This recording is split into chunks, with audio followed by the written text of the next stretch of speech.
اجازت ہوتی ہے نا جی، یہ وظیفے کی طاقت بڑھاتی ہے.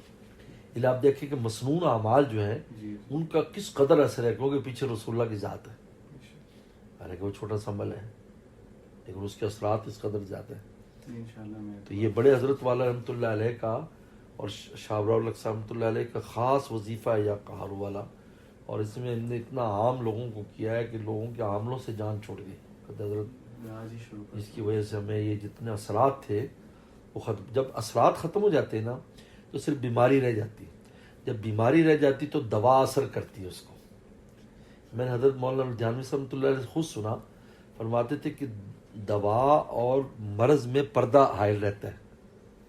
تو دوا مرض جو پردے کو لگتی ہے مرض تک نہیں پہنچتی. جب انسان صدقہ کرتا ہے، دعا کرتا ہے، اللہ کرتا ہے تو پردہ اللہ ہٹا دیتے ہیں، تو دوا وہاں پہنچ جاتی ہے اور شفا ہو جاتی ہے. فرمائی. ہاں جی. تو یہ صدقے، اس لیے صدقے کا، دعا اور وظائف کا اہتمام ہے. حرم میں آپ کہہ رہے ہیں انشاءاللہ اللہ نے چاہا تو جی خیر ہوگی، بالکل. میں اہتمام کرتا ہوں.